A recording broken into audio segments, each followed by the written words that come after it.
Hello and welcome to the Blockade Runner podcast number 247. My name is John. Joining me today is Ryan. What's up, Ryan?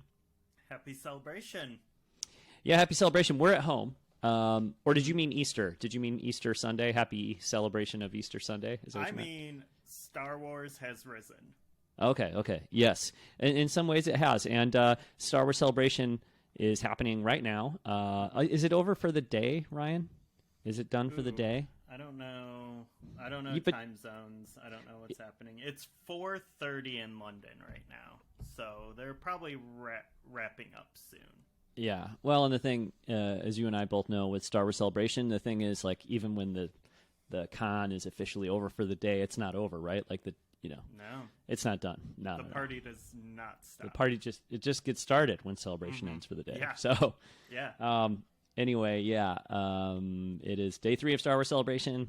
We're not there. We're home. No. But we have been enjoying it. I've been enjoying Star Wars Celebration from home, Yeah. So anyway, today we're going to talk about a lot of news coming out of Star Wars Celebration because there's been a lot of pretty exciting stuff. So we're going to get into that. We're going to talk about those things and hopefully touch on The Mandalorian, the most recent episode of The Mandalorian as well. I've been watching a lot of the live stream. You've been watching a lot of the live stream, so we'll comment on those things. But let's just talk Star Wars Celebration. I think we have to talk first about the movies, right? I mean, isn't that the biggest thing coming out of Star Wars Celebration? The biggest thing. That's the biggest thing. All right. So Ryan, you have been vocally skeptical about movie projects happening with good reason because it seems like there's always the chance that they won't happen based on previous events. So how are you feeling coming out of this Star Wars Celebration weekend and learning what we've learned about Star Wars films? To quote deepfake Leia in Rogue One, hope. Okay. Is what I'm feeling. So in February we recorded an episode talking because what was it? Like Daisy Ridley had posted something on Instagram or something that was like, what's happening here? I don't even remember. She posted about having lunch at Lucasfilm. Then it was like, oh yeah, we're just friends. We're just like, it was just a friendly meeting, no business or anything. Yeah. And then maybe wasn't there like a rumor that there were like meetings happening and that was like could be somewhere. I think we talked about that maybe. And I said then like the coolest, most impossible thing to happen would be Star Wars Celebration. They're like, we're doing a new movie. Please welcome back Daisy Ridley. And that's exactly what happened. Yeah. Which is incredibly exciting in that way. And what we know about the movie is that it is the movie directed by Sharmeen Obaid-Chinoy. It's the one that Damon Lindelof submitted a script for that didn't work out. And then, I forgot his name, the Peaky Blinders guy is currently writing the script. I forget his name also, but because I'm just looking at StarWars.com right now, which has the information that Lucasfilm is interested in telling us right now, and that does not include the name of the, or that does not include discussing the writer of the film, the Peaky Blinders guy. Like, they didn't say anything about that as far as I know. So we know that he's writing it, but they didn't say that. They didn't tell us that, which I think makes sense if it started out with Lindelof and his writing partner, working on the first draft of the script, and then they took off, or it sounds like Lindelof didn't feel completely successful with it. But anyway, like it kind of makes sense not to talk about a writer right now because there's so much dissection of the development process, and there's so much like, if you say this guy's writing it and then it turns out someone else comes on and they are writing it, he or she, whatever, then all of a sudden it's like, oh, disaster, like they, somebody else got fired or whatever. So it almost kind of makes sense. Like if it's going to be one of those movies that has a few different, like Rogue One has a few different writers and teams of people working on, the script and stuff, like maybe it's best to just keep the focus on Daisy Ridley and Sharmeen Obaid-Chinoy and not even bring up the writer at this point. Yeah, probably a good idea, honestly. Yeah. But I think with this film, like immediately after these films were announced, my Twitter timeline was full of over-under on any of these actually getting made kind of comments, which, fair. Like, honestly, like, generally speaking, like, I think there's a lot of ridiculous snark about Star Wars stuff on the internet. But this one, honestly, like, people, I think it's okay for people to be like, I'm not getting my hopes up. Like, well, I'll say, sure, but I'll say this, though. There were 3 movies announced at Star Wars Celebration, which maybe I should have led with that as the headline there. They announced 3 different movies. So we were just wondering, like, or at least me anyways, I was thinking, like, are they going to announce the next movie? Are we going to find out, like, what the next movie is, maybe when it's coming out, whatever? Because a lot of us, certainly I'm speaking for myself, I have been anxious I'm anxious for a new Star Wars movie. Like, I want a new Star Wars movie in the theater. I want a movie, and so I was going into Celebration just wondering, like, are we going to learn about a Star Wars movie, or are things really that unclear, or, are we that far away, whatever. So long story short, I was very pleasantly surprised and excited to learn about 3 different movies. But with that, especially with the track record, it's like, okay, so they announced 3 different movies.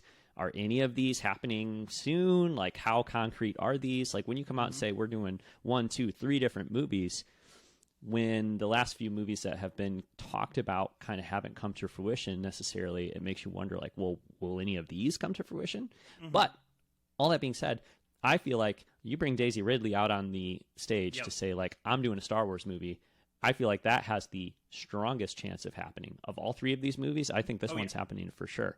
Director and Daisy Ridley out on the stage, like, you don't do that if you're like, well, we might make this thing. I think to me, it's a vote of confidence for sure.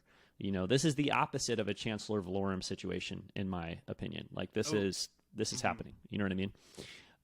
So if I were to rank them in terms of likelihood, I think this one is the strongest. Yeah. The man in the cowboy hat himself would be nipping at the heels of this one. Just I feel like his is extremely likely to happen also because, I mean, the guy's like, yeah, exactly. Yeah. And they love him. And I mean, he's involved in everything. Yeah. So it's not like he's going to be like, you know what, I think I'd rather go work on some other project for Paramount, or whatever. Like, it's going to happen. So I think cynicism is certainly valid when it comes to new Star Wars movie announcements, but I think at least 2 of the 3 are like rock solid. They're going to happen, in my opinion. Yeah, and I think like this one, like they have Daisy. They brought Daisy out. Like that's not nothing.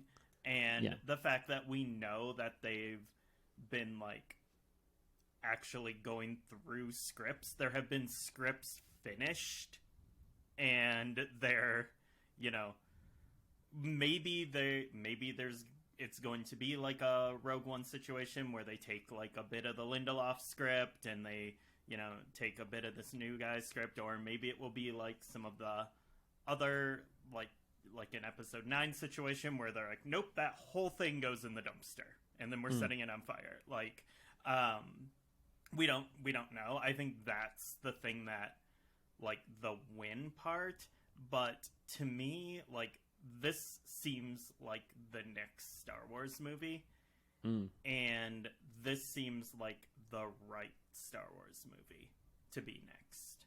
Yeah. That's, that's something we've talked about a lot. Like, is Rogue Squadron the right Star Wars movie to, like, be the triumphant return of Star Wars to the theaters? And it's like, maybe not. Like, and is Taika's? I don't know. That might be like its own like weird sort of thing. Like, is that really it? But like, no. I think picking up from the end of the, following up the sequel trilogy, which, to me, that's the most, like, what happens next in that is the most compelling story in Star Wars to me right now. Like, that is the thing that would get me really, really hyped. Like, I don't know, like, a Mandalorian movie, cool. Like, I mean, fun. But I'm not, like, going to be, like, going insane, like, thinking about it and talking about it and being hyped. And then, like, the same thing with the James Mangold movie, which I'm just gonna say probably isn't gonna happen. If I had to pick one that's not going to happen, it's that one. But I think it sounds really cool. I really like that idea. I'm a massive fan of Logan. It seems like Lucasfilm has like a huge vote of confidence in the dude after Indiana Jones. Like, if Kathy Kennedy didn't think Indiana Jones was like completely awesome, like, this wouldn't be happening. So I think for one, that's exciting. That it seems like people are really confident in Indiana Jones, and I would say after the last trailer, I am feeling pretty good about that movie myself. Even though I was skeptical, it is looking good, and I think it's very much like a Rian Johnson situation where like he made something for them, and they're like, "Whoa, this rules! Please make more." And then also James Mangold is like one pretty in demand in Hollywood. He has like 3 projects on IMDb like that are announced right now, and he also seems to like do other things that he wants to do. Like, he's not just like a genre filmmaker. So I think if this one happens, it is years away. If it happens. Okay, I think it's going to happen. Okay. I'm I think historically kind of optimistic about this stuff and willing to be a little naive and say, yeah, it's happening. Even when sometimes it seems like they may, or whatever. Like I may be a little overconfident, I guess is what I'm trying to say. But for the reasons you stated, like, hey, this guy has been successful working in Lucasfilm system. There's a relationship there, and you can say the same thing about Rian Johnson, but I don't think James Mangold now is going to be like, oh, I decided I'm going to write a trilogy of mystery shows or movies plus start a mystery TV show and with multiple seasons. And Rian Johnson just like went and got so busy, and I don't blame him for that, but I think like I just don't see that happening here. And I know, as you said, he's got a couple of projects lined up, but none of them are on this kind of scale. You know what I mean? And so and I think the other part of it that makes me think it's going to happen is that it is like an old Republic movie, and that's something like since Disney bought Lucasfilm, that is something, and new movies have been made. That's something people have been talking about and talking about and talking about. And I feel like they haven't said a peep about going back in time and doing an old Republic thing, but to come out and say like, this is the movie that we're doing with a big name director, as you said, someone who's respected, in demand, someone who just finished a project for Lucasfilm. Like Kathleen Kennedy, they didn't bring him out on stage and then like go back afterwards and go and check his IMDb and be like, oh, dang, he's working on other stuff. Like, oh, man, when are we going to make this? Like, they know he's got other projects lined up. I feel really good about all 3 of these, like, and the likelihood of them happening. I don't know. Especially because so many of the other projects that have kind of come and gone or whatever have been more nebulous. You know what I mean? We did get the sort of jingoistic Rogue Squadron, little teaser thing with Patty Jenkins. But otherwise, like, we saw a logo from Taika, and he's like, well, I got to finish making a Thor movie and then figure out what this is even about. You know what I mean? Like, it's just so much of it has been either not even announced by Lucasfilm or much more kind of vague. And I feel like the specificity of this, what they're talking about, and the fact that a big name director like James Mangold is out there, like, he doesn't want to have egg on his face either, right? Why is he coming out on stage and saying, I'm making this thing, if he's not, so. Yeah. Yeah, I guess, like, so I think it's the least likely of the films announced to come out. But you're right, there is a high likelihood of it. And let's just I want to also, like, aside from just, like, the logistics of these things, like, getting announced and getting made and stuff, like, I want to, like, also just take a moment to talk about, like, what they are. You did say Old Republic for Mangold's movie, but it isn't exactly. Okay.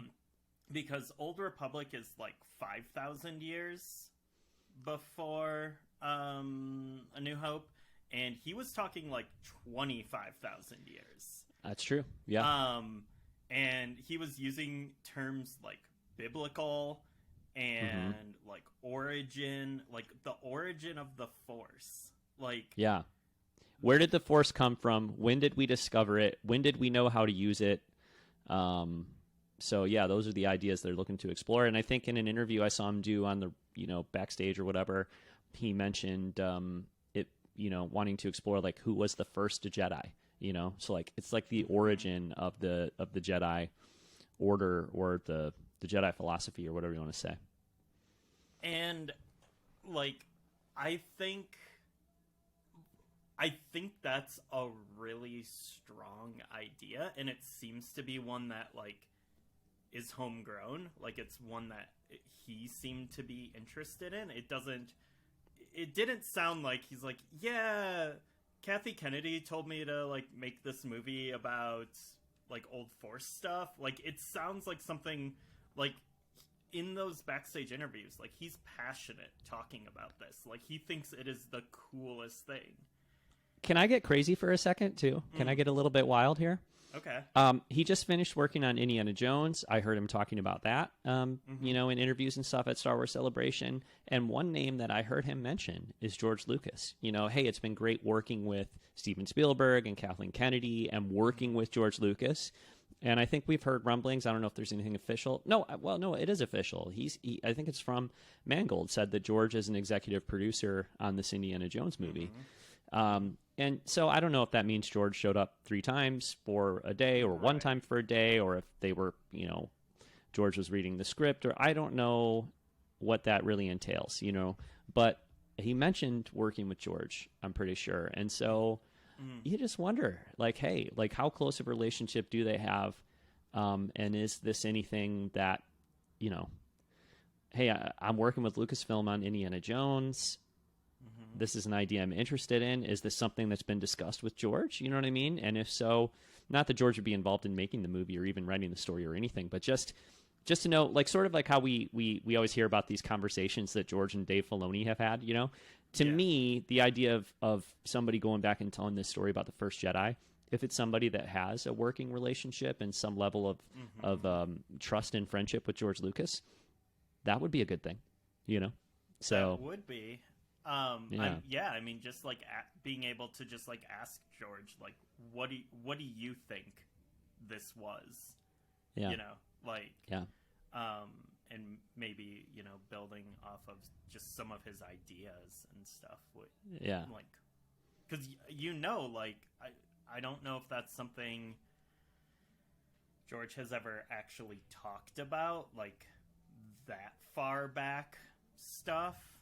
Right. But who knows if George even has thought about it, really? I don't know. I feel like he has. Well, I feel like he has. And the thing I like, and what I would love to see from this movie is, I mean, obviously, some sort of George Lucas involvement. That would be a great thing. But if they could connect the story, whether it be just like even like thematically or something, with what's happening in Rey's film, the new, you know, I don't even know what to call it, like the post sequel trilogy, the new Jedi Order. I mean, I guess is what it would be, the new Jedi Order.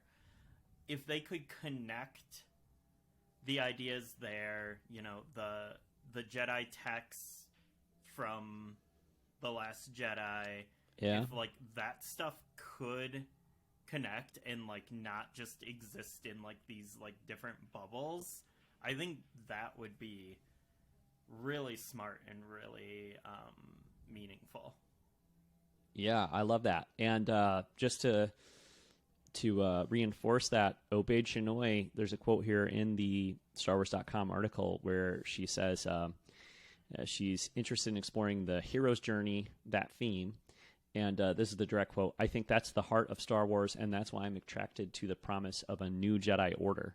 So those are words that she's using, or phrase that she's using is new Jedi Order. So not now. I will point out the N was not capitalized by StarWars.com, so that would make new an adjective there and not a proper noun. You know, new Jedi Order. I suppose it could be an adjective and a proper noun. But anyway, you know what I'm saying? Like, so it's not necessarily. Was it Kevin J. Anderson who started off the new Jedi Order books? I don't know, but anyway, R.A. Salvatore. Well, I know he wrote the one where the moon landed on Chewbacca, but I don't know if he... I think that's Vector Prime.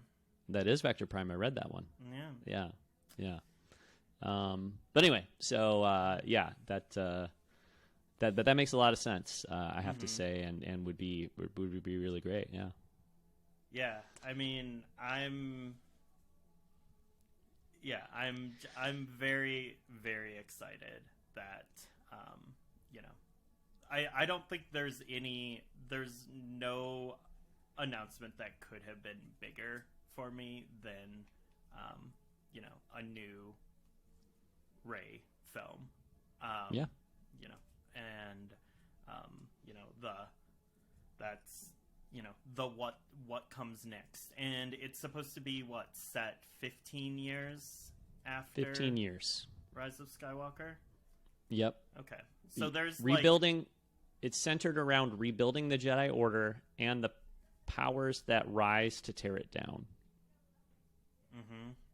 Yeah, there is definitely going to be a power vacuum to explore. I think after the sequel trilogy, and I think something that Star Wars has been really focused on lately are like well-meaning but imperfect systems versus like just purely imperfect systems, and that sort of thing. So I would think that would be something that's like coming into this as well. Yeah, I would like to see this new Jedi Order be less connected to governments and other institutions and, you know, that kind of stuff. Like I imagine this like, you know, Rey off on some sort of mostly uninhibited planet with a temple that's very like, you know, rooted in nature and you know, like basically I think like Birkenstocks and like you know, like hemp clothes made out of hemp and you know, stuff like that. Like not really that, but like I don't want it to be, you know, oh, she's on Coruscant and there's a new temple there and she keeps having meetings with the Chancellor about like, you know, that I don't think it should be that kind of thing personally. I mean, I'm open to whatever, but I envision it as being more of a like back to basics, you know, which again, that does sound like there would be some connections or you know, some parallels with the movie that James Mangold is working on, you know? Yeah. I mean, I think something I would like to see is, something I think explored in both The Force Awakens and The Last Jedi specifically is like the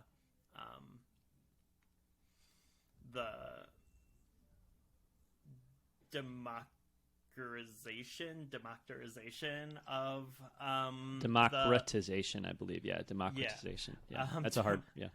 Yeah, of the Force. Like, I mean, Episode 7 is called The Force Awakens, and then like that concept was explored more in Last Jedi with like Rey Nobody and Broom Boy and stuff like that. I think the idea that like you don't have to be from a specific like family line to be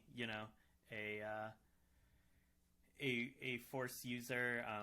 There was like the is he isn't he with Finn stuff, and I think to like move it beyond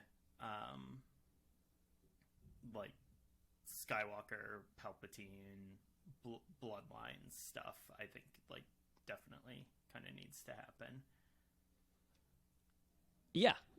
Well, I think definitely for sure that will be the direction, and it's not like they didn't call it Episode 10. You know what I mean? And in fact, I had a little conversation with my witty and a confident 13-year-old son who was like, trying to shit talk this a little bit because he's like, didn't they say that Episode 9 was the end of the Skywalker saga? And I was like, yeah. And he's like, well, Rey's a Skywalker, so this is by definition continuing the Skywalker saga. And I was like, no, not really, because like, I mean, it's from a certain point of view, you know what I mean, young man, because I think like it has to be a continuation of the Skywalker saga. I think it needs to really be trying to continue that story, like that whole story. You know what I mean? It has to be focused on all those things. And if this is more about like, okay, Rey was a participant in that Skywalker saga, an important, a critical, a super important element of that Skywalker saga. But now that mythic, that whole thing that story's been told. But now it's like, what's next for her? What does the rest of her life look like? What does the rest of her journey look like? But if it's not tied into all that other stuff, then I wouldn't really think that's like, oh, well, we have to call it the Skywalker saga, or, it's Episode 10 or whatever. And I don't know much about like Tolkien and Lord of the Rings and all that kind of stuff, but I'm pretty sure that the Lord of the Rings saga, or whatever you call it, like The Hobbit into the Lord of the Rings, and then that epic or whatever, there's all kinds of adjacent storytelling to that from Tolkien himself, right? That is not like, Lord of the Rings Part 4, Part 5, Part 6, but it has all those characters in it. So it doesn't have to be like we're continuing that saga, Yeah. This would be the appendices. In Tolkien terms. But yeah, I think I don't think it should be Episode 10. I think I think the Skywalker saga is done. I mean, people don't have to be happy with it, but like, it's done. I think, again, it was something I was like sharing with our friend Chris around, like, to me, like, it's so clear in the sequel trilogy that this is like what needs to happen in just the scene with Luke on Crate, where he's like, and I will not be the last Jedi, and then it like immediately cuts to Rey. Like, that's the story. Like, that is I think just picking up from like that thread in particular, it just makes sense to me. I don't know. Yeah, I agree, and I would add to that, as this show's resident, defender. I don't even say defender, like what's I love The Rise of Skywalker, and I would say, like, dude, that movie ends with Rey hearing the voices of all the Jedi that have come before, like giving her the strength she needs to get back up and in a moment of self-defense reflect Palpatine. You know, like, that is the culmination. I mean, that was the intention of that scene too, right? It's like all these Jedi from the past are saying, no, Rey, it's you. You're the one. Like, you know, you're going to do this, and we're all supporting you, and we're all behind you. So, like, yeah, I mean, she's the one who is the continuation of that legacy, right? Like, it either it dies or it continues with Rey. Like, those are the two options. And, you know, I think even like the coda to The Rise of Skywalker, like the final, you know, to me, the final scene, it's like she buries those lightsabers, and then, you know, that woman, I don't know her name, but asks her, you know, like, what's your name? And it's like, I'm Rey Skywalker. Like, that's not like to me, that's not a declaration of, okay, I'm done with all this Jedi stuff. You know what I mean? I took on the family name. Like, you know, I mean, yeah, she's the one to continue that Jedi Order for sure. So, I think the sequel trilogy as a whole certainly argues that Rey is the next Jedi, you know what I mean? Or the one who should restart the Jedi Order. And so I'm here for it. Man, it does. Nah, let's just leave it there. No, go for it. Go for it. Well, okay. Let me phrase this or bring this up from a positive direction. Mm-hmm. I think that this film, this next movie with Rey, I highly doubt it's a one and done. So our friend Kevin was expressing disappointment that they're not taking a trilogy-based approach here again. Yeah. I don't think they are necessarily taking a trilogy-based approach, but I will be very surprised, you know, if they don't do more movies with Rey, obviously. Mm-hmm. But I guess my concern I was going to express or whatever is that, and this is coming from somebody who, you know, particularly because I love The Rise of Skywalker, I'm going to be disappointed if Finn is not a part of this future storytelling with Rey and this new Jedi Order and all that kind of stuff, right?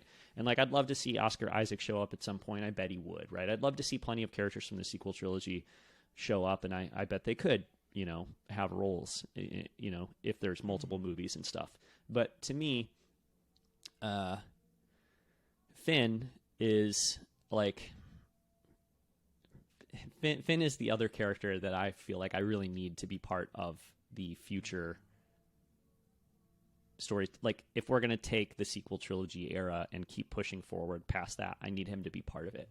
And I don't know if John Boyega wants to be part of it. I don't know what the plan is for it, but I feel like that's something that I kind of want and need, you know? Yeah, I mean, like, I'm trying not to, like, focus beyond what, like, we've been told, because that just kind of leads to disappointment.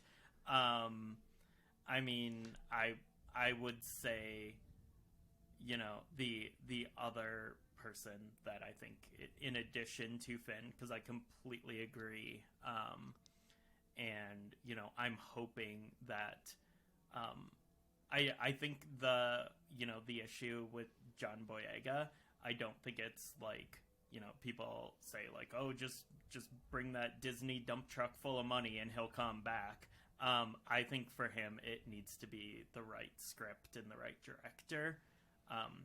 It needs to be the right story.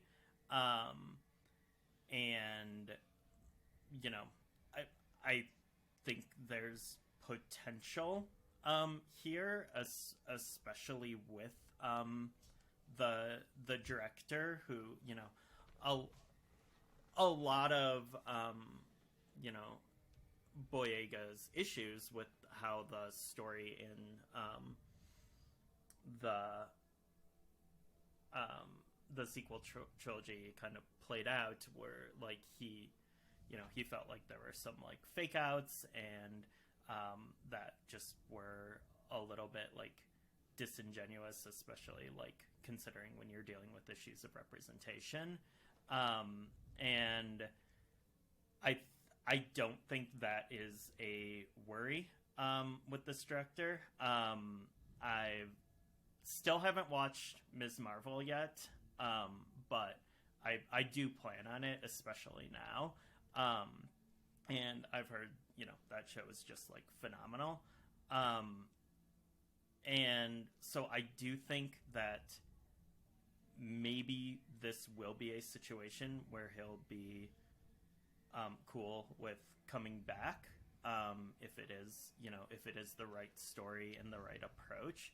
But the other person I would obviously want to see that I think is like a massive part of Rey's story would be Ben Solo, and obviously that would be more of like a Force ghost type thing.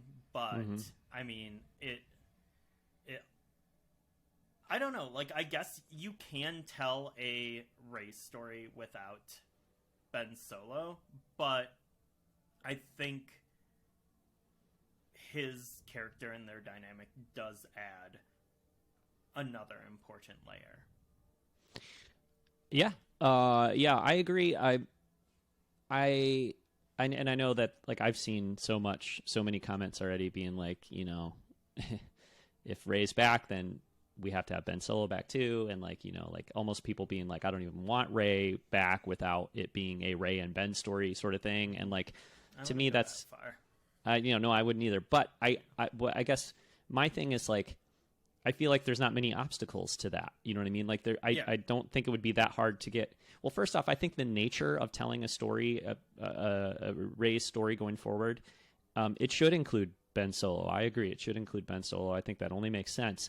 But I think the amount of screen time that would necessitate or make sense, would be such that it probably wouldn't be that hard to get Adam Driver to come back and, do 10 minutes of, a movie whenever they're doing you know what I mean? Like, it's not, I would envision it to be maybe more than Alec Guinness in Empire and Jedi, but like not necessarily that much more, you know what I mean?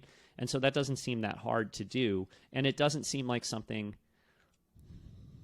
well, I guess everybody has different expectations and hopes and stuff, but it doesn't seem like something they could really offensively mess up. You know what I mean?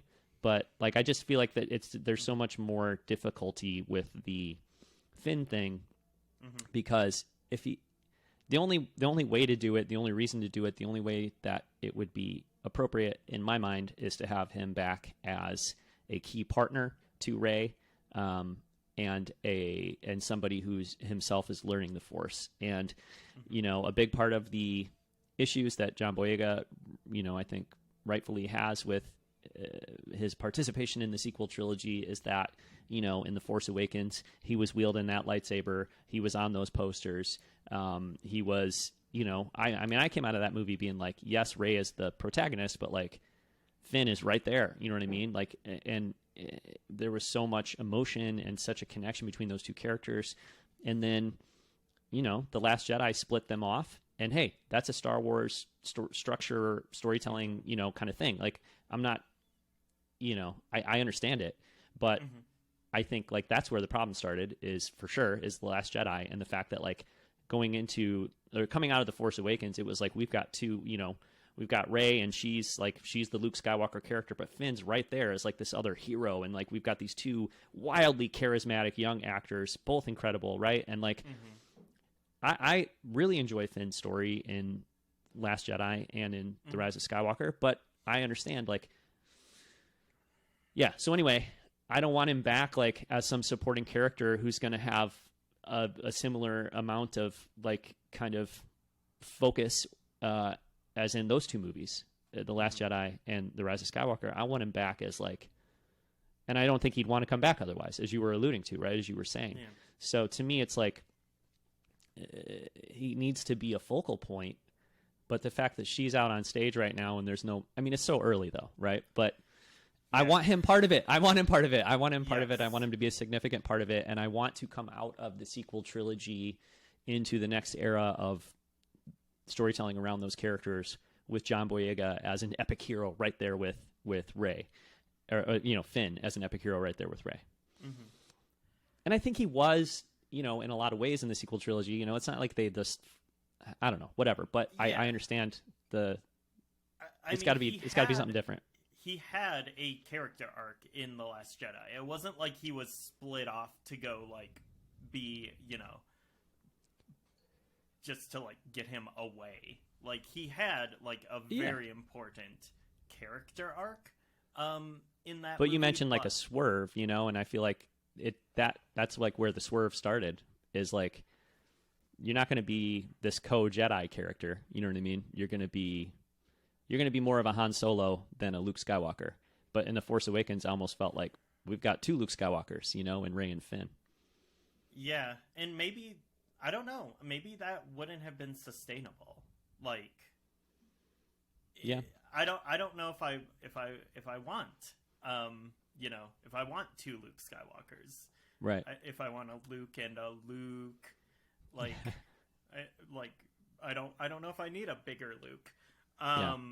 But what I would think would be more interesting in like this upcoming film, I think it's like goes without saying, like he is Force sensitive. Like, yes. I don't think, they like there was some like dancing around it kind of, but I think that is part of the story. And I think like he, there's gonna be 15 years that have passed, which if this movie is coming out in the next 4 or 5 years,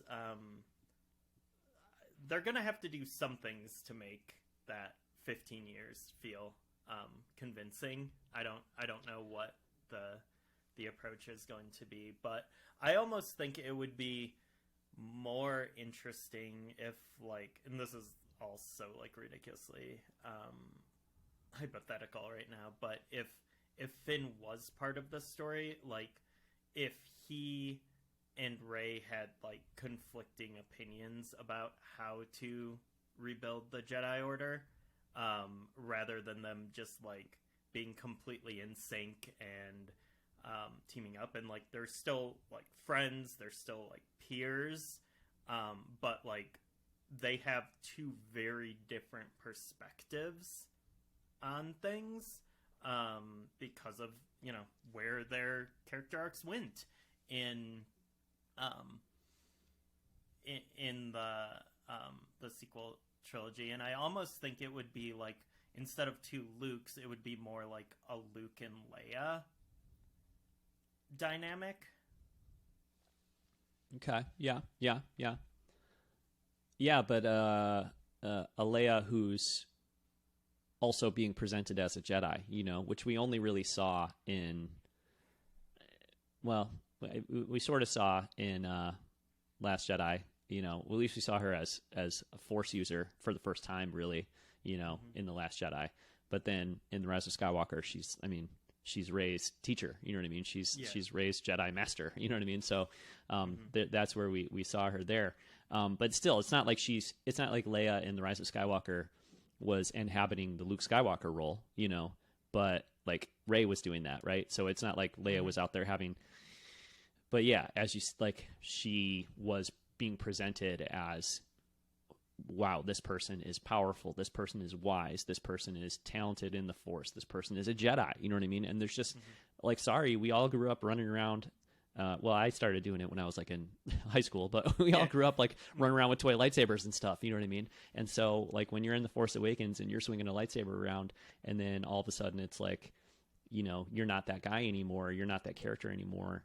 And you talk about representation, right? Like all the posters showed a black Jedi, right? I mean, we thought, and he's got a cool lightsaber fight in The Force Awakens, and then that's not really followed through on. I think other really interesting stories are followed through on. I think, there's great stuff about the way Finn's story develops in the other two movies. And I don't think John Boyega thinks, whatever. I don't want to get into what, he can speak for himself about what he thinks, but, it's a complicated, it's a complicated issue, but I want to see him as a Jedi, You know, I want to see him as a Jedi. And if Rey's restarting a Jedi Order, I want to be part of it.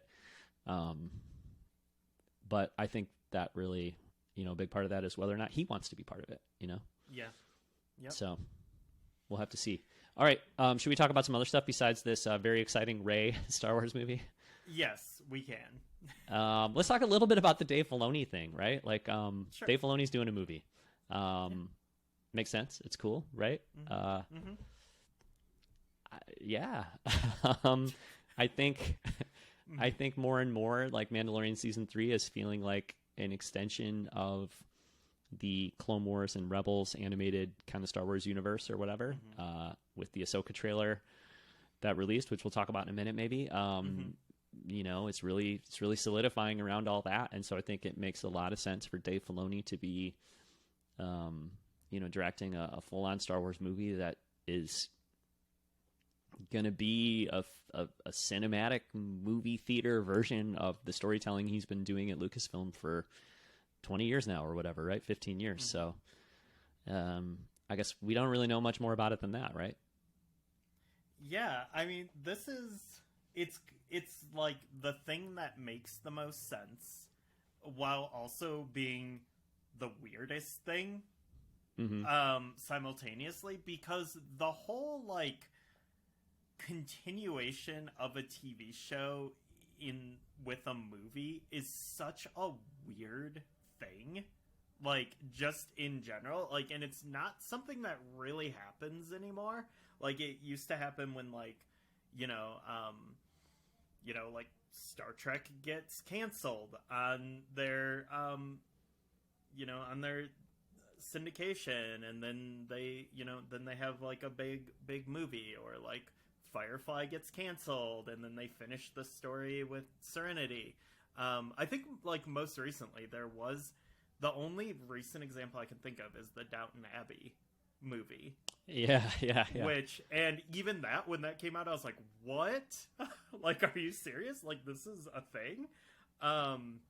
And it does seem kind of weird, but I mean, cool. Like, well, yeah, it is cool. I think it'll be interesting to see how it's presented and what it is, because I feel like it could be like, okay, we just finished watching season 4 of The Mandalorian and season 2 of Ahsoka and Skeleton Crew, and like now, like they all those seasons end like by setting up this movie, and then we go in and we watch the movie and it finishes that story. It could be that, but I kind of hope it's not quite that. And I think on the other side of the spectrum, it could be like a very self-contained story, but one that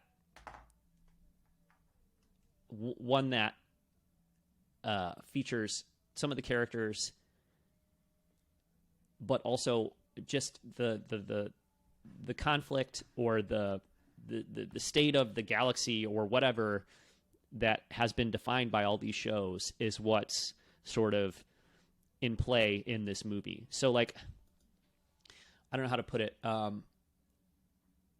Whatever this is all building, like Thrawn and all this stuff, you know, like whatever's going on with like the establishment of because like a lot of what the Mandalorian is dealing with on a larger, like on a zoomed out, you know, I think like the show is about Din and Grogu, at least until season 3, it's about Din and Grogu and their journey and all that, right? But and now it's exploring what does it mean to be a Mandalorian, but like that's like, I think like this season obviously is about what does it mean to be a Mandalorian. Previous seasons a little more personal in terms of like the story of Din and Grogu, but in general I feel like they're exploring this post Return of the Jedi time frame and how the Empire, and we're starting to see it more and more in season 3, but how the Empire emerges and how this threat to the New Republic emerges, and you know, like the development of this nascent empire, first order, whatever you want to say, right? So like I feel like you could make a pretty epic movie that features some of these characters that's like really there's some kind of important event or there's some kind of important, you know, conflict there or whatever with this, like what matters in terms of like the state of the galaxy in the 10 years after Return of the Jedi, you know what I mean? and a movie about that does feature some of these characters rather than like the Avengers of the Mandoverse. You know what I mean? The Avengers of the Mandoverse, I'm not that excited for necessarily. I want to see a movie that feels like a movie that should exist as a movie, but if I've watched all these shows, it's really helped set up the state of the galaxy at the point that this movie is taking place. You know what I mean? Yeah, and I think it will probably be both of those things. Yeah.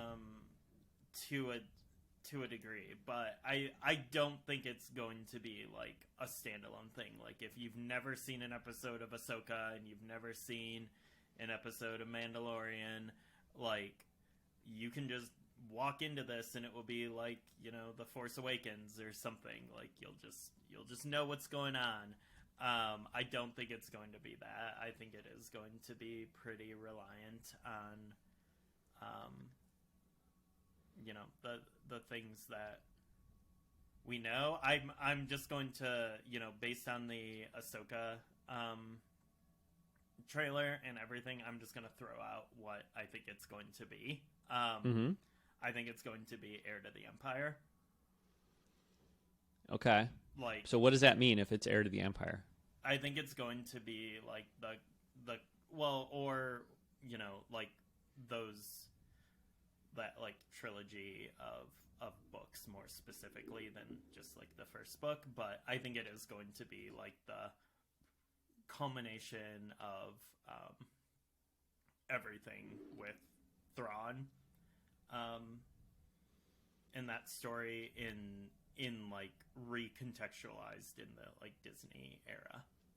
So because like I haven't even read the Heir to the Empire trilogy, but I assume like in the books from the EU, like Luke and Han and Leia or whoever defeat Thrawn, right? I mean, okay, so this would be like it's going to be Ahsoka and Din and Grogu teaming up with the Mandalorians to defeat Thrawn, kind of thing is what you're saying, right? That's just my guess. Like vaguely? Yeah. Yeah. No, that makes sense. I would think Thrawn would be like the big bad or whatever, probably, of the movie. I guess I just don't want it to feel like the A-Team or the Avengers or something. I don't want it to feel like this big team-up thing, you know what I mean? Because like at that point, and maybe it will be, and if it is, I guess it'll be a different flavor of Star Wars, and maybe I'll love it. But that stuff sometimes to me seems like a little less. It's just not as enticing to me. You know what I mean? The idea of like a big ensemble cast of heroes, like that's not. I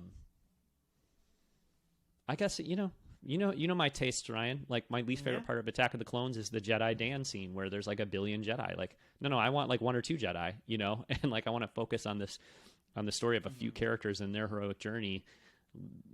I don't necessarily want like the Avengers or X-Men of Star Wars, or at least I don't think I want that. That's not like what I would personally be excited. That's not a pitch that excites me personally too much, but that's what this is, and that's what we've kind of known this Mandoverse to be.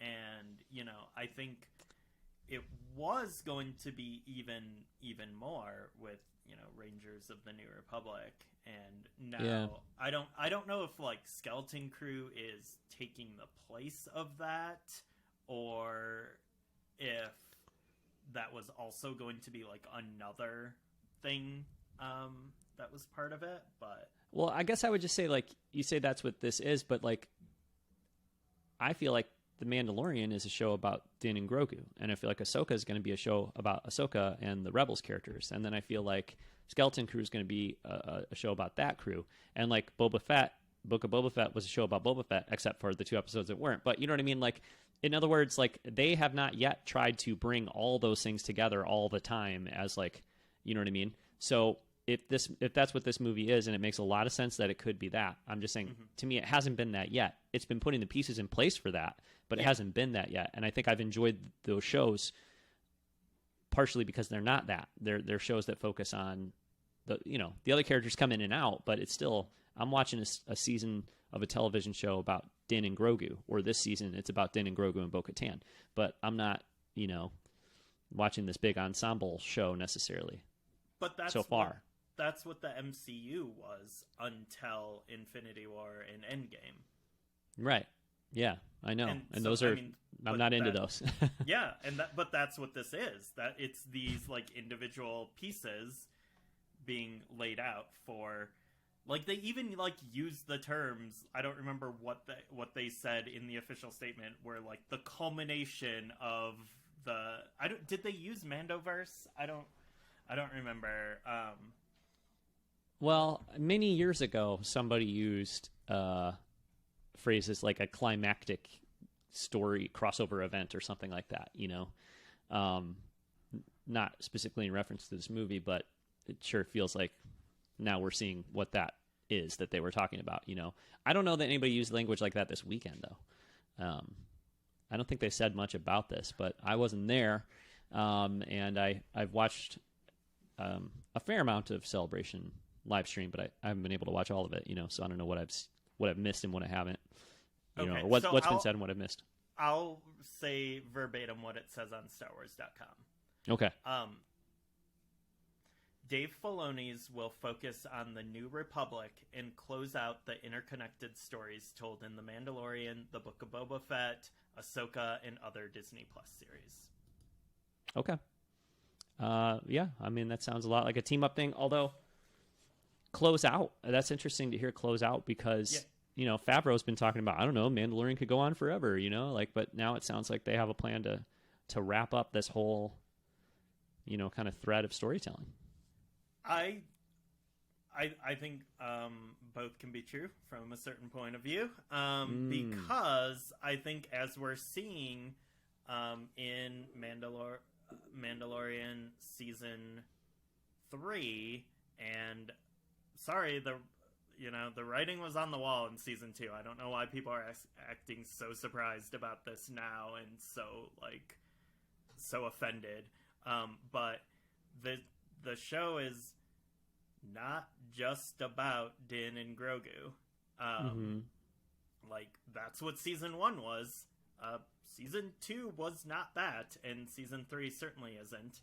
And I think Rick in one of the interviews said, like, no, it's about Bo-Katan right now, and or something along those lines, or it's not just about Din and Grogu. And I think there can continue to be, I think there's going to continue to be Mandalorian stories, but like Mandalorian in maybe not meaning necessarily Din, like, but I think we're already past the point where, like, you talk about Mandalorian and you're like explicitly referring to Din.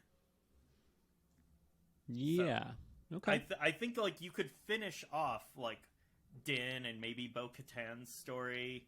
I think we are very far from finishing Grogu's story.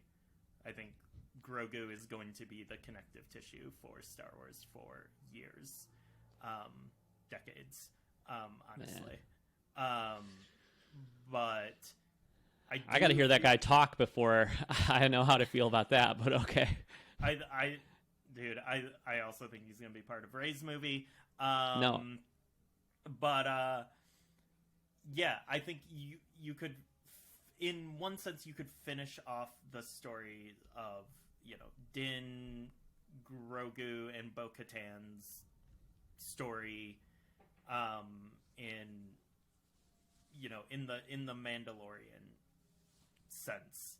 But then you could still, like, Favreau could still, and probably Boba Fett's story too. I would say, like, he is the other key part of this. But then you could still continue to tell stories about Mandalorians. Like, what does, post New Republic Mandalorian culture and stuff look like? And, like, you could introduce new characters, like,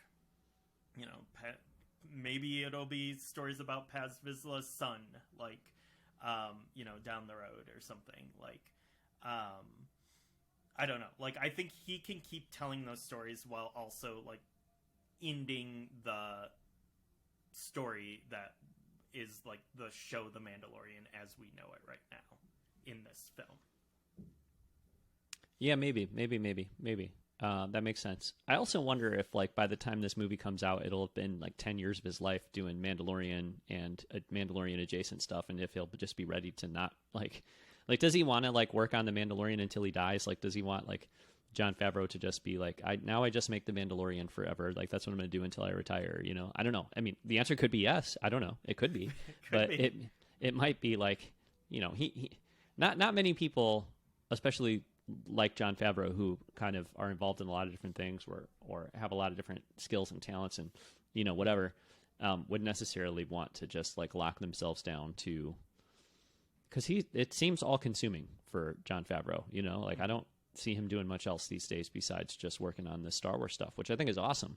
But yes, if we get, you know, 2 seasons of Ahsoka, 4 seasons of The Mandalorian, 2 seasons of Skeleton Crew, and then this giant movie, like, I don't know if he'll come out the other side of that being, you know, geared up to like start telling more seasons of Mandalorian about, you know, other characters, but he could.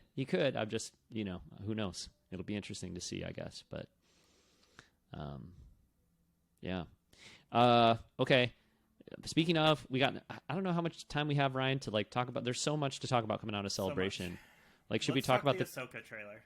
Like, because that directly tied into all this. Okay. All right. What are your impressions of the Ahsoka trailer? I'm interested in the story. Mm-hmm. I think I was a little. I mean, I kind of like it. This was not the number one trailer I wanted to be able to see from this celebration. Sure. I was like, I'm so excited for the Acolyte, and that trailer sounded insane.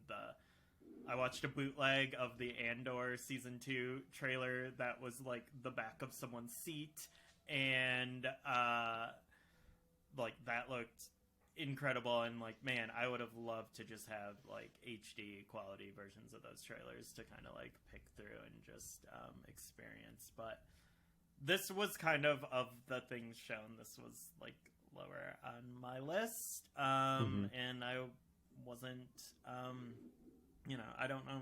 This isn't my most excited, the Star Wars project I'm most excited for. It's Cedra, but you know, seeing the trailer, I do think they made a compelling case for the story. I do think, you know, just like, okay, we're not gonna tease it anymore. Like, it's Thrawn. We're saying the words "heir to the Empire." Like, that's the story. Because, like, that's, I think, like, you know, you just, Rebels had Thrawn. And, yep. You know, he was doing Thrawn-y things. Like, he was being smart and, you know, having goals and stuff. But, like, I think, and, like, that's cool. But I think when you have Thrawn and you say heir to the Empire, like, this is the dude that wants to rule things going forward. Like, he has, like, bigger scope than just, like, collecting weird art and stuff. Like, and like winning military engagements. Like, he has this level of ambition, and like, I mean, it's like, how on earth do you even like reconcile that with like the sequel trilogy and everything like we know so far? Like, and I don't think, like, obviously there's a plan, they're going to do it. Like, it has been very rare in Star Wars where things like outwardly contradict each other in this era. So like, I don't know how you make this work, but obviously there is a plan. And I think the story's like, I think that's super compelling. You know, Thrawn like on full blast, like big Thrawn happening, I think is cool, it's compelling, and then like, you know, then there's the live action Rebels stuff, like continuing that story, which is cool. Yeah, I think for me it's like the hook of the story and like where it's going, I think is the exciting part. Yeah, I feel like to me the trailer. I guess I already felt like I knew that was the story before I watched the trailer. So I mean, it's cool that it's cool that it reinforces it or whatever. But you know, I walked away from this trailer being like, of course I'm excited for the show. You know, of course I'm looking forward to Ahsoka. But I would, you know, to be honest, like it didn't really make me any more excited for the show, I guess. We talked about this, Ryan, you know, off air, but it looks very heightened. It looks very sci-fi. You know, it looks very EU, which I think is potentially a fun thing. You know what I mean? Like that's maybe exciting to a lot of people who, you know, if you grew up in like Star Wars, the EU, and reading a lot of Star Wars comic books and video games and stuff was like what you loved about Star Wars more so than like the movies and that kind of thing, then I feel like this, you know, this to me, this looks like Star Wars video games from the 2000s, you know, like from the GameCube and Xbox era. It looks like the covers of Star Wars EU books. You know what I mean? It doesn't, to me, look like Star Wars movies look that I grew up loving and watching. You know what I mean? It just is kind of pushing more in the direction of the expanded universe stuff that was really sort of like taking the Star Wars films as a template and then saying like, what if we, you know, kind of really built out with a lot of new characters and lots of crazy situations and, you know what I mean? Like stuff that we can explore more in books and comics and video games that might not have felt super at home in a Star Wars movie. I feel like this trailer to me was the biggest example of like, yeah, but what if we did that in a movie, you know, or what if we did that in a TV show? Like, what would it look like? And, you know, this is what it looks like to me. So again, that's not to say that I don't like that or I don't think that's cool. I think, you know, the more I talk about it, the more I kind of feel like that's a fun, really cool, fun kind of thing. But in terms of like the sort of Star Wars stuff I'm into, I'm not sure where this is going to fall in that, you know what I mean? Like, is this going to be like my favorite kind of Star Wars, the very, you know, kind of heightened, you know, more Sci-Fi Channel looking version of Star Wars? I don't know. We'll see. But go ahead. It's EU, but it's also animation. Like, like extremely, which honestly, like the animation has done a lot of, you know, a lot of EU-ishy things. Sure. And they've also, like, you know, in the Disney era, brought ideas and things from the EU, and like so has the Mandoverse in general. Has like it is kind of the like the Mandoverse is this like it's like this culmination of like the animation department, the EU, and you know, the prequels, the OT, and it's kind of like, yeah, it's like all of this stuff sort of together. So yeah, I mean, I don't know. I think like one thing I can say is I think there has been kind of diminishing returns on the bringing characters from the animation to live action. Like, I mean, I remember when it like happened with like Bo-Katan, like that felt like a huge moment. It felt really like big and special, and since that happened, like there's probably been 5 characters that we've seen. We've seen like Cad Bane and Zeb and, Sabine and Hera. Like we've seen a lot more characters from the animation, and I think I don't know. I don't think that's really like that stuff on its own is really super exciting to me. But again, and also like you were mentioning the sci-fi stuff. I think like a word that you could add on there is sci-fi channel. With some of the look here, like we watched all this stuff over Celebration. We see people working on the Acolyte and Andor being like, yeah, we don't use the volume. This show uses the volume. Like this show has the volume at 11 because it is some volume happening here. It is like it all like yes, it like has vibes of like video games from 20 years ago. It also looks like video game cutscenes now, in a way too. So yeah, I think like it's not my favorite look. The bringing continuing animation storylines is cool. Like I like Rebels and I like those characters, but it's not like something I was like chomping at the bit for in like live action. But I do think like the core story seems cool and feels like kind of epic.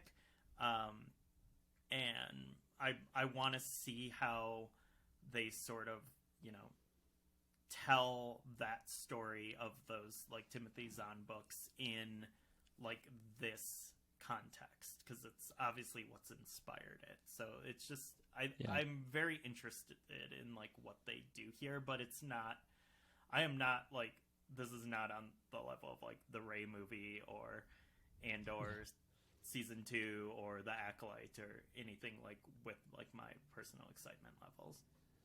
Yeah, and just to reiterate, like my perspective is that I feel like it's being pushed into that direction of video games and EU and stuff, like intentionally. Like that's its personality. That's like that's what it is. So it's not like I'm saying like, oh yeah, the effects in Ahsoka just look like they're not going to be up to snuff, and the people making this just can't make it look as good. No, I think like this is what they want it to look like. Yeah, I think and it's just an a different choice. Yeah. Yeah, exactly.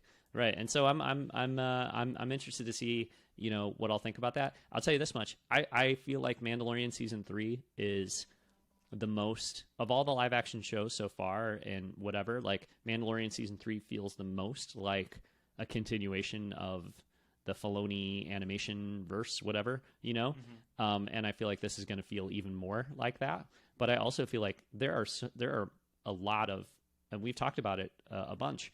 There's a lot of scenes in Mandalorian season 3 that are astounding from a visual perspective and from a special effects perspective. Like some of those some of the like dogfights and battles and stuff have been like just incredibly impressive visually. And so I think this will probably follow suit, but I think it's everything. It's costume design, character design, the settings, the color timing. I think it's just everything about it is really kind of being pushed into a certain direction. And so, yeah, that'll be interesting. And I'm definitely kind of excited to see how it all plays out and just the tone, because also Ahsoka is so stoic, you know what I mean, in the trailer and things like that. But I was watching one of the discussions on the Star Wars Live stage yesterday, I think, and Rosario Dawson, I want to say, was talking about how, so far Ahsoka's been very kind of on her own and stuff in The Mandalorian, but in this show, she's not on her own anymore. She's not like a rogue kind of, solo, operative. She's got this team of people around her, and so, yeah, I think there's still a lot of questions as far as like what the show will feel like, and we know kind of what some of the big story ideas are, but I'm really curious to see how they are kind of executed. And then I want to say too, I forgot, I don't have her name in front of me at the moment, but there is the sort of like, she's an apprentice to like the main bad guy, which I forget his name now, but she's like a woman with blonde hair. Bayan? Yeah, something like that's the guy's name, right? Baymax? Yeah. That'd be cool. Balin? I don't know. It's something with a B. Yeah. Yeah.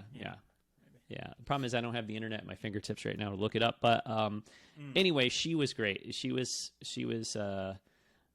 think she was there with,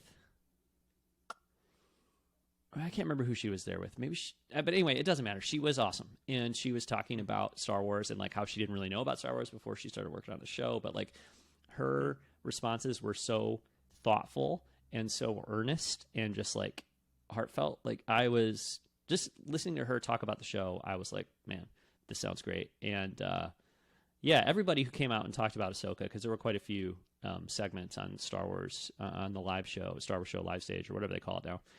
Yesterday with actors from Ahsoka, and all of that was making me really, it was good stuff. I was feeling pretty hyped watching that. So nice. I somehow missed all of those. I didn't see any Ahsoka stuff, so maybe my excitement would be higher if I had seen that stuff. But cool. I mean, we'll see. Like we'll watch it. We have to if we want to understand the next that Star Wars movie. So yeah. It is non-negotiable. All right, but, Ryan. I feel like there's still too much stuff for us to talk about. Like I don't think there's any way we can talk about all the stuff coming out of Celebration and do it justice in just today's episode. So, would you prefer to talk about a few more like Celebration type things, or should we talk about the most recent Mando episode, or how do you want to kind of continue the show here? What do you think? Let's do. I have a few more Celebration things on my notes, and I would say if we don't get to Mando, we don't get to Mando. Okay. Maybe we can do a double hitter next week or something. Okay. We'll steer the ship like your Pirate King Gorian Shard with a big wheel. Where do we go next? The Acolyte. I want to talk about the Acolyte. Okay. There have we're getting kind of our first pitches, just overviews of the Acolyte, and there's this descriptor that came up a couple times over the weekend of it being inspired by martial arts films, dark magical realism, and Kill Bill meets Frozen. Yeah. Which is the most fascinating descriptor of anything, and it was said by multiple people at multiple points over Celebration weekend describing it, and just trying to unpack what that exactly means. It is such a compelling show. There was we kind of knew it was High Republic adjacent in some ways, but they seem to be doubling down on that because they had they showed the trailer and had Leslie Headland come out during the High Republic panel at Celebration after they were talking about the new books and stuff. So this is ostensibly the High Republic movie or TV show, but it's also kind of connected to the prequels. So maybe it's kind of connective tissue between those things, and it's Kill Bill meets Frozen, and man, I dark magical realism. What even is this show? But I'm so excited for it. Yeah, quote from Leslie Headland here. She wanted to tell a story from the perspective of the villains, and the High Republic was the ideal setting because the Jedi were in their prime and it was a time of peace. This is when the bad guys are outnumbered. They're the underdogs, and so it seemed like the perfect part of the timeline to explore in live action. And then she also says that samurai and martial arts films were a major influence, with a focus on relationships from master and apprentice to siblings. And we went back to a lot of films that inspired George Lucas. So that all sounds super awesome. Our friend Ian, who was at the show, specifically messaged us, Ryan, in our Discord, which you can join by using the link in the show notes, told us that you and I specifically are going to lose our minds whenever we see this footage, which we have not seen yet, of course, but he said we were going to love it specifically. And did you read this description of because I'm reading this description of the footage shown for the first time on StarWars.com. It says fans in attendance were treated to the first ever footage of The Acolyte, which featured lots of Jedi, something Hedlund promised, and action. It began with younglings and a meditative exercise as Lee Jung-jae's Jedi relays words of wisdom. Close your eyes can deceive you. We must not trust them. The Force is powerful. It is power we must respect. Mysterious imagery and fast-moving combat filled the clip, including a battle between Carrie Ann Moss's Jedi character and a blade-wielding assailant, and it ended with several Jedi igniting their lightsabers before an unseen foe. That sounds awesome. Yeah. It sounds incredible. It sounds really great. Now, the thing is, too, like, I want to see this footage so much, but I have to say, I really, really get and understand and even respect the fact that they're not showing us that footage yet. So I feel like a lot of people, feel like, hey, this sucks. Like, if you're going to show it, just let everybody watch it. But I think they're not even done filming the show yet. And basically the way I look at it, it's not time to show this footage as part of the marketing cycle for the show. But the people who went to Celebration, they were cool enough to put something together for them and show them as a treat to the people who really, really, really are dedicated. And not to say, like, I'm dedicated to Star Wars and I'm not there, right? I'm not saying, like, if you're not there, it means you're not dedicated enough. But, like, there's something to be said for just, like, giving something extra to the people that are there in the room, but also acknowledging, like, guess what? We're not ready to, like, put this out to the world yet. We're not even done making the show. So, I think I get that. I think that totally makes sense. Yeah, I think specifically the people who are at the High Republic book panel and are like, I've read 72 High Republic books, tell me what's next. Like, yeah. Well, did they show it there too? They did. Oh, and they okay. talked about like some of the characters who will be appearing from like the High Republic books and oh, wow. Like Venestra from the books. Really? Yeah. Huh, because I thought this was like way... They showed... I don't know if it's the same thing they showed at because they showed something at the Lucasfilm. Yeah. But then they showed... I don't know if they showed the same thing at the High Republic panel when Leslie came out. Well, no, I'm just surprised that Vernestra, like, characters from Phase 1 of the High Republic could be in the show, because I thought the show was, like, at the tail end of the High Republic, and that those books all took place, like, considerably earlier. Because the High Republic era is, like, a couple hundred years long, I think, right? And so I know Phase 2 is, like, considerably earlier than Phase 1, but I thought Acolyte was still, like, a distance out from Phase 1 also, but maybe not. Let's see. Nope. So, Venestra Rowe, she's like a teenager in the books that we've seen. It seems like she's going to be like an older adult. Okay. At the time. So this will probably be 30, 40 years, maybe. Okay. All right. Sure. 20 to somewhere between 20 and 40 years. I don't know. Yeah, but that's happening. Well, I need to dig into the. I need to go back into like YouTube and dig in and try to find some of the interviews and stuff. I know, like I was seeing people raving about Leslie Headland's.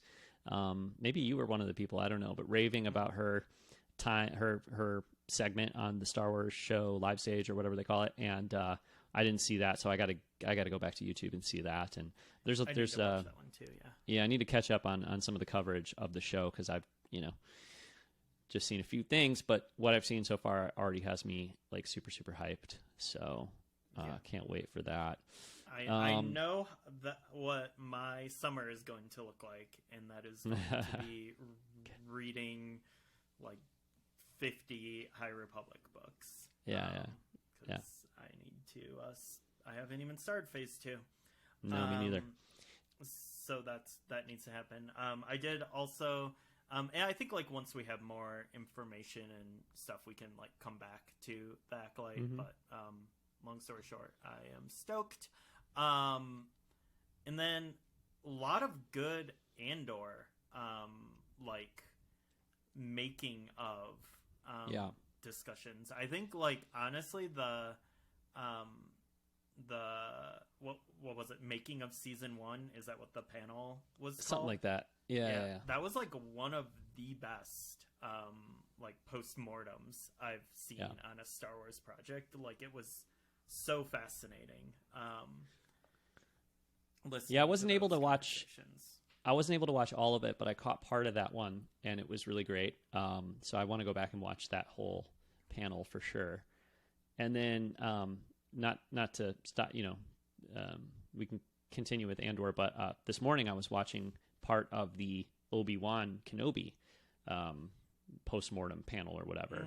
And that was pretty great too. I mean, one thing is I'm an avid cyclist, and I noticed that Ewan McGregor has a tattoo of a bicycle on his calf or like lower leg, which I had not seen before. So thank you for wearing those cuffed kind of capri-esque pants, Ewan. I guess for multiple reasons, but one of which was seeing that tattoo on his leg there. So that was cool. But yeah, they were it was him and Hayden Christensen and Vivian Blair, the actress who played young Leia. And Indira Varma as well. They were all there, and Deborah Chow. And they were like sharing their favorite scenes and then talking about the process of making them and stuff. So that was pretty cool too. It wasn't quite the same thing as the Andor postmortem, because that was like really great. And Tony Gilroy was being awesome, Tony Gilroy. And anyway, it's fascinating to hear more about the production of Andor, because that show is just like on such another level in terms of like ambition and being a Star Wars drama. You know what I mean? So it's like really great to learn more about that show too. But there's just so much stuff that's like happening at Celebration that I wish I was there for, or able to follow from home a little more than I have. So. Yeah, and now we're just jumping around to whatever. There was also a Variety interview with Kathy Kennedy, where she like gave status updates on like Taika's films and Rian Johnson's films, and the possibility of like an Obi-Wan sequel. And like basically the short of that is Taika's still writing his movie. It seems like he is writing it solo on his own, which may or may not be a change from what was originally announced. Rian Johnson's busy, and people are up for another season of Obi-Wan. People involved, Ewan specifically. And Kathy Kennedy seems to be very happy with Deborah Chow, so I think one way or another we're going to see more Deborah Chow Star Wars, which is a very good thing. Yeah, Obi-Wan sounded like it's not being worked on and No, but no. it's a possibility, and that Ewan does want to do it. So all that stuff is good. She also, I saw a comment somewhere, was like, no, Donald Glover is really excited to play Lando. That is going to happen. Like, Yeah. because it just feels like the more distance there is from the announcement of that, the less likely it is it's going to happen. But she was pretty emphatic when answering that question in the comment I saw, that like, no, we're doing that. You know, it's just like everything, like so many of these projects I've talked about, it's a time frame thing, right? And people's schedules being busy and stuff. But she made it sound like definitely we will see Lando, and Donald Glover's excited for that, so that's cool. She also said that Rogue Squadron could still happen as a movie or even a Disney Plus series, which personally, that sounds better to me than a movie anyway. Disney Plus series. Yeah. Yep. And then I was like, oh, I mean, that could just be like, almost like, could Rangers of the New Republic kind of morph into Rogue Squadron, and you get our guy from Mandalorian Season 3, Carson Teva, you know, and I mean, who knows? And Zeb, let's get Carson Teva and Zeb in a in a buddy cop Rogue Squadron show. Let's do it, you know. Sure. So, no, I don't know. We'll see, but yeah. So That lots makes of irons in the makes fire So much more sense as a show, right? TV show. Yeah. Hey, maybe last thing for me, anyways, is this little blurb about Skeleton Crew from StarWars.com. Because this sounds exciting to me. This is the one that we've known is going to be similar in tone to 80s Amblin movies. The cast 3 principal child actors came out on stage with Jude Law as well. And I think it's not John Watts, is it? I don't know.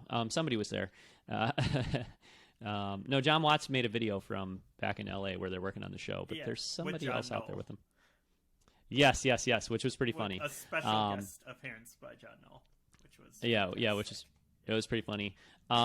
Jude Law did the obligatory, like, I've loved Star Wars since I was a kid comment when he said, I was like 6 years old when this galaxy gripped me. I've been in preparation ever since.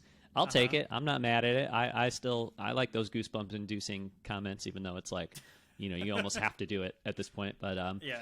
But this is the description of the teaser. I'm ready for this. An in-room teaser focused on a group of children going off into space for an unknown reason. Don't you ever want to do anything exciting, one asks. I mean, that could be a line out of the Goonies, right? Right there. While adults are desperate for them to return home safely.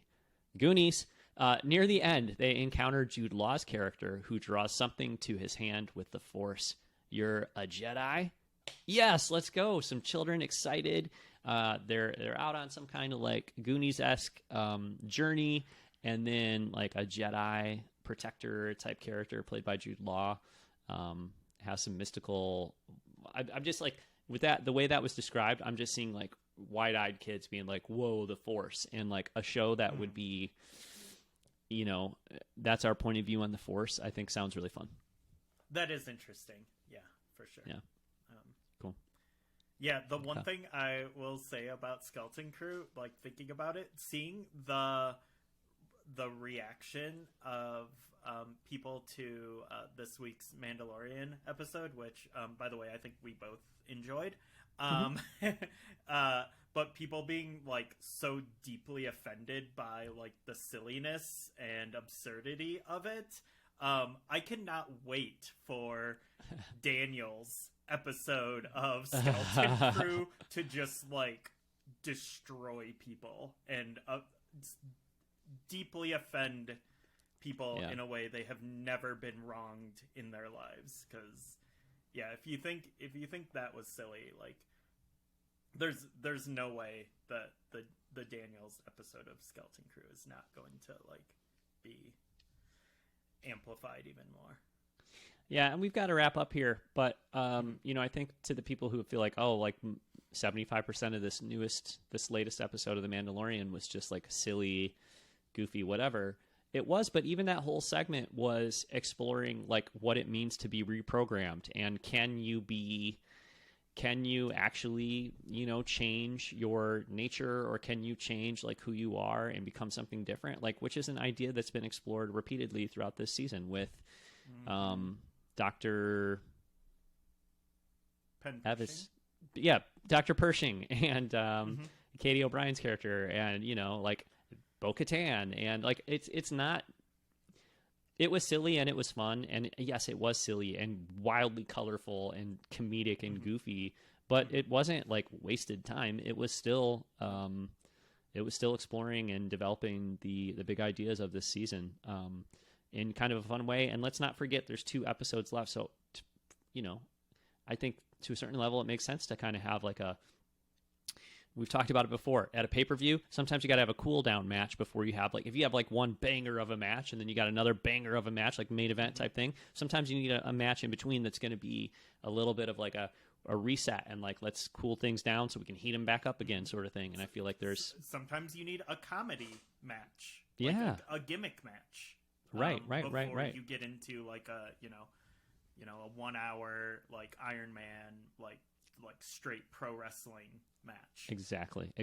And some of our friends that are at Celebration saw episode 7 of season 3 of The Mandalorian, and it sounds like it was action packed and awesome. So yeah, and I again, like, I don't know, just on this episode, it also continues to explore the theme of well-intentioned but flawed governing systems in a big way. It is plot, it follows the plot of where the season is going with, like, the uniting the Mandalorians. Like, it does that in a big way. Huge character moment for Bo-Katan. And it continues, like, the themes of not just this show, but what Star Wars is as a whole right now. Like, these kind of universal themes with this era of Star Wars work. So, yeah. Right on. Good episode. Yeah. Loved it. Absolutely. All right. We'll probably touch more on it next week or next time we record. But I think for now that seems like a good place to wrap things up, Ryan, if that works for you on this Easter Sunday. Jedi Survivor trailer this morning looks awesome. Coruscant is going to be one of the planets you can go to, so exploring that in high definition is going to be real cool. Yeah, and Celebration is not yet actually over. There's a whole nother day of Celebration left to go, so there'll probably be a little more news coming out of Celebration. Hey, we were up late last night discussing the probable news of where the next Celebration will be likely happening tomorrow. So I'm looking forward to that and other things coming out of Celebration as it wraps up in the next day or so. So yeah, definitely. All of which is to say that we'll be back soon with another episode of the Blockade Runner podcast where we'll be talking about The Mandalorian and the rest of Star Wars Celebration. So until then, you can find all the other shows we've done at blockaderunnerpodcast.com. If you want to get in touch with us, you can message the show, blockaderunnerpodcast@gmail.com, or you can follow us on Twitter at blockaderun. Ryan, you're on Twitter at... Vaymalay, Vayamalalay, and Standard Definition Gaming, Def Stand 480. Yes, and we have our Discord, which we've been talking about every week. Small but dedicated group of Star Wars friends having great Star Wars conversations all the time. And we'd love to see you pop in and hang out with us there in the Discord. So the show, or the link will be in the show notes for that. So, but yeah, thanks very much for listening, and we will be back soon with another episode of the Blockade Runner podcast.